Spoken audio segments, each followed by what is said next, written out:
안녕하세요, 머니아입니다. 오늘은 세금을 줄이는 상품들에 대해서 정리를 해드릴게요. 여러분들이 이 영상만 보시면 절세 상품에 대해서는 다 아시게 될 거예요. 다른 영상 찾아보실 필요는 전혀 없으실 겁니다. 대신에 여기 있는 것 정도는 뭐 적금을 할 때나 투자를 할 때 꼭 선택지에 넣고 생각을 해보겠다, 이 정도 되실 겁니다. 그래서 오늘 영상에서는 두 가지만 얘기를 할 거예요. 길어지면은 잘 안 보시겠죠? 첫 번째는 왜 절세 상품이 좋은지에 대해서 설명드릴게요. 두 번째는 절세 상품들 리스트를 알려드리면 선택지에 넣으실 수 있겠죠? 딱 두 가지입니다. 자, 그러면 왜 절세 상품이 좋은지에 대해서 설명드릴게요. 우리가 적금에 가입한다거나 투자를 한다거나 했을 때는 나오는 세금이 세 가지 종류가 있어요. 생각보다 많죠, 세 가지라고 하니까. 첫 번째는 이자소득이라고 해서 내가 100만 원을 5%짜리 예금에 가입을 했다. 그러면 105만 원이 나오겠죠? 근데 이 5만 원에 대해서 15.4%를 떼가요. 이런 이자소득세가 있어요.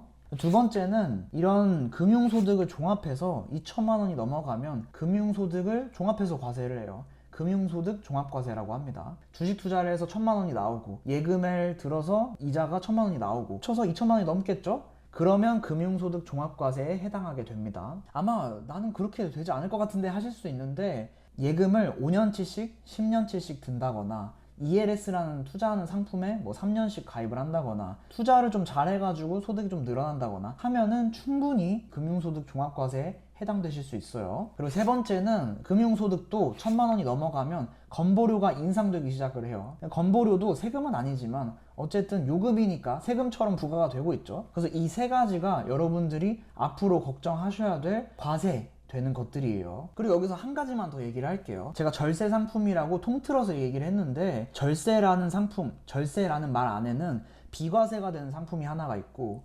분리과세가 되는 상품이 하나가 있습니다. 그래서 비과세랑 분리과세는 엄밀히 얘기하면 좀 달라요. 비과세는 앞에 얘기한 세 가지 요금들, 건보료, 금융소득 종합과세, 이자소득세, 이런 것들을 다 해당되지 않아요. 근데 분리과세는 1번에 얘기했던 이자소득세는 일정 부분 감당을 하셔야 돼요. 그래서 엄밀히 얘기하면 좀 다른 겁니다. 그럼 이제 세금의 세 종류를 아셨고 절세 상품이라는 말이 비과세랑 분리과세로 나뉘는 거구나, 이렇게 아셨죠? 이렇게 알고 나서 상품들을 들으면서 조금 더 풍부하게 이해를 하실 수 있고 내가 이걸 선택할까 말까도 스스로 생각해 보실 수 있을 거예요. 조금 어렵더라도 한번 적으면서 생각해 보세요. 그럼 이제 리스트 얘기를 해볼게요. 7가지가 되고 이 중에서는 들지 말아야 되는 것도 있습니다. 제 동생이 가입한다고 생각하고 말씀드릴 테니까 여러분들도 듣고 스스로 판단해 보세요. 첫 번째는 가장 쉬운 건 동네은행의 준조합원 예금, 준조합원 적금, 이거를 가입하시는 거예요.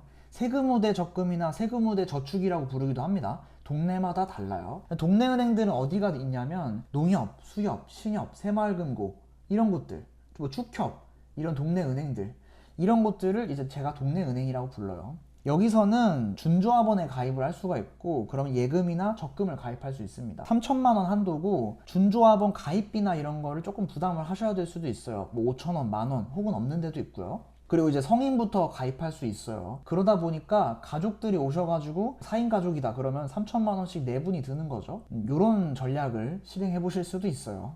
대신에 종합과세는 해당되지 않지만 예금 이자에 대해서 약간의 세금, 뭐 1.4% 정도는 떼고 있어요. 두 번째, 일반 은행에서 비과세 종합저축을 가입할 수 있어요. 이건 그냥 아예 비과세되는 상품인데 65세 이상이면 가입하실 수 있습니다. 제 영상 보시는 분들 중에 나이가 좀 있으신 분들도 있더라고요. 그런 분들은 무조건 가입하면 좋겠죠.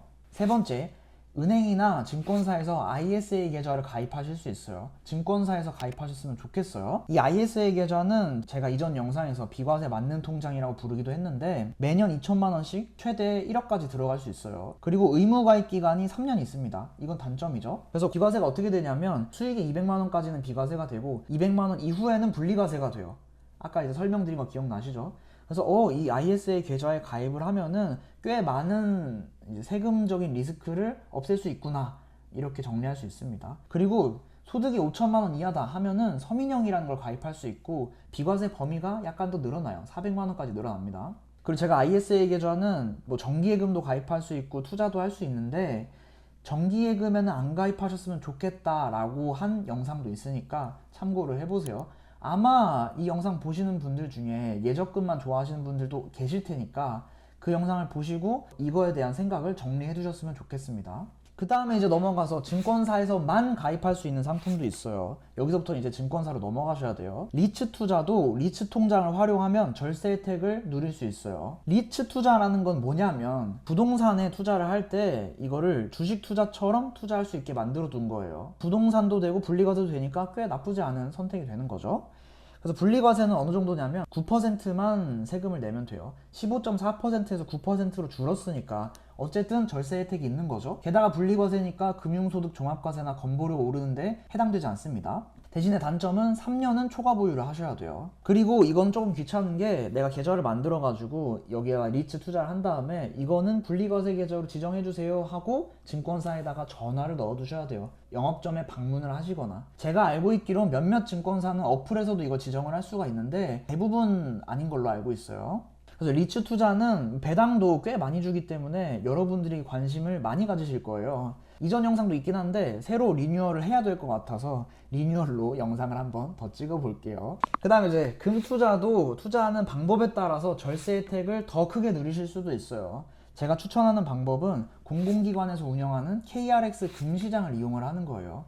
증권사 어플에서 뭐 KRX 금, 뭐 KRX 뭐 골드 이런 식으로 검색하시면은 나오실 거예요.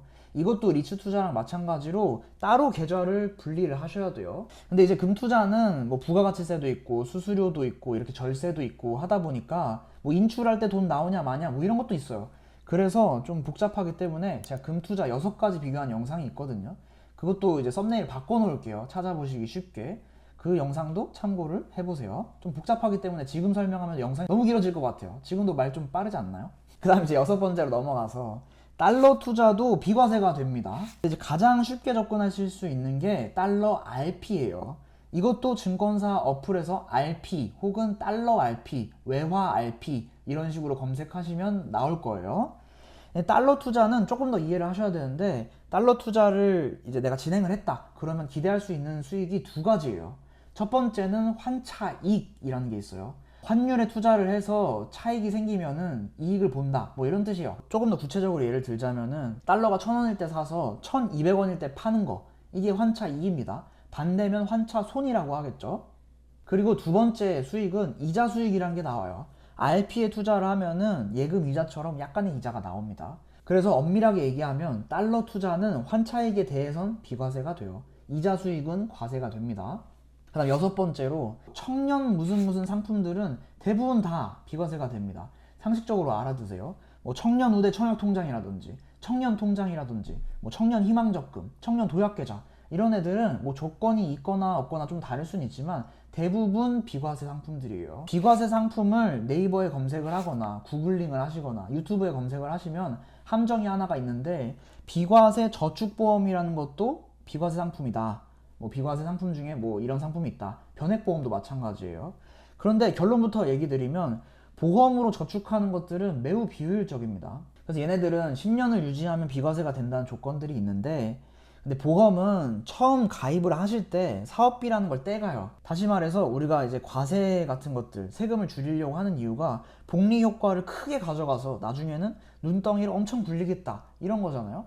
근데 보험 상품으로 저축을 하기 시작하면은 눈덩이가 요만큼 있는데 이만큼 떼 나가고 나머지 것들로 굴려요.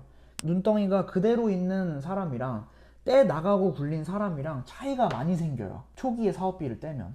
그래서 저축보험들은 좀 비효율적이에요. 정말 자산이 커가지고 종합과세 세율이 너무 크다. 그런 분들은 고려하실 법해요. 현금으로 10억이 넘어간다. 이런 분들이요. 여기까지 7가지를 얘기 드렸습니다. 근데 이렇게 7가지나 설명드린 이유가 있어요. 적금 특판, 뭐 비과세 상품 이런 것들을 검색해 보시고 알아보는 거는 당연히 더 좋고 여러분들이 뭐 저축 습관을 잡거나 뭔가 효율적인 상품으로 가입을 한다거나 당연히 다 좋아요. 근데 비과세 상품으로 예를 들자면은 이 정도 지식만 가지고 계셔도 여러분들이 재테크 하는데 큰 무리가 없어요. 자산이 막 100억, 200억 이렇게 넘어가면은 막 상담도 받고 이제 언제 만기가 되고 막 이런 것도 따져야겠지만 지금 당장은 아니실 거예요. 지금은 이 영상에 나오신 정도만 선택지에 넣어두시고 다음 단계로 넘어가셔야 돼요. 다음 단계는 투자를 하시는 거예요. 여러분들이 이 영상도 보시고 공부도 해보려고 하고 어떻게 보면 메모장에 적거나 혹은 내 노트에다 적어 두셨을 수도 있어요.